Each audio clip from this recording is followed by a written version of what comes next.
Magandang umaga po sa inyong lahat. Magandang tanghali para magluluto tayo ng dinuguan. Dinuguan ang iluluto na ngayon sa panangalian. Magay tayo ng bawang.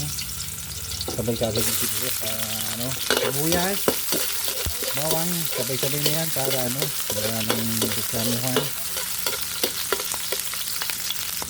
Yan, okay na po yung bawang sa sibuyas. Medyo nagisa-gisa na po. Iluluto natin uli ay dinuguan. Ito, lalagyan na natin yung laman sa kataba. Pero mayroon pong special na ihahaba natin dyan, yung lamang loob ng dinuguan.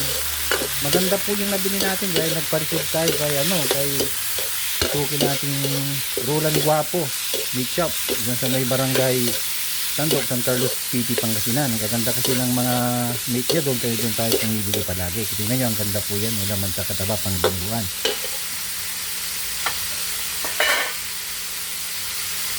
Ito po yung namang loob niya, kita nyo, linis po.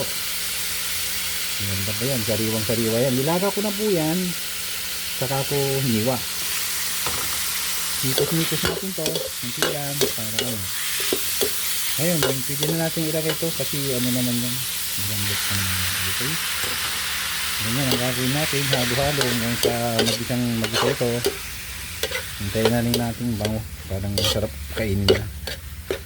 Yan, hiwa. Ganito mo, may ikos-mikos lang sandali hanggang sa mag-isa talaga ito. Yan. Yan, medyo kumukulo-kulo na. Gigisayin natin mabuti. Kulang pa yan.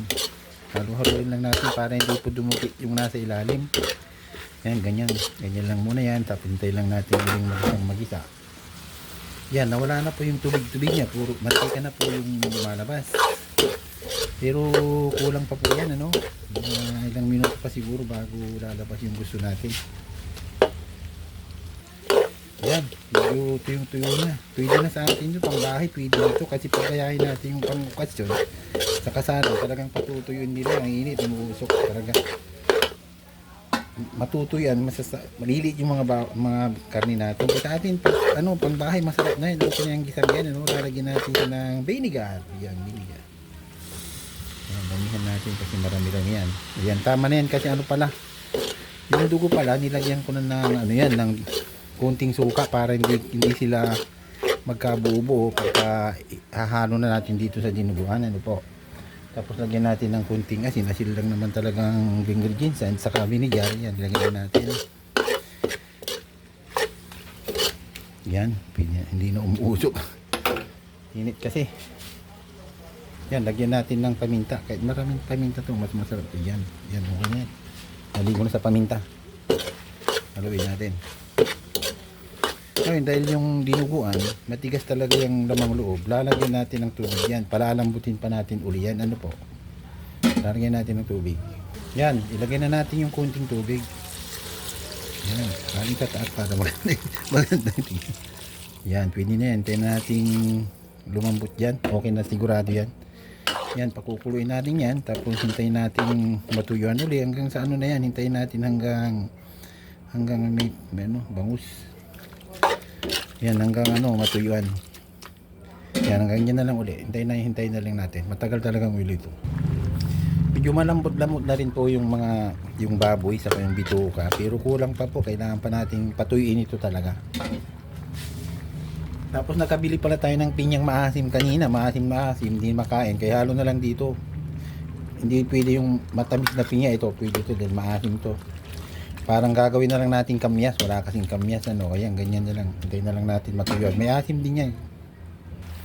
Ayan, lumambot na rin po. Mga 30 minutes bago naging ganyan. Hindi ko na patutuyuan masyado kasi masarap yung may sabaw-sabaw na konti.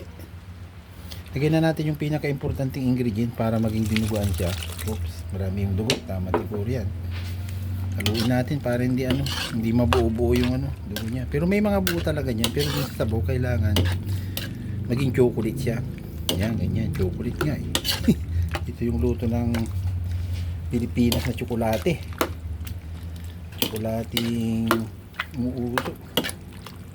Tatamaan yung aking mata.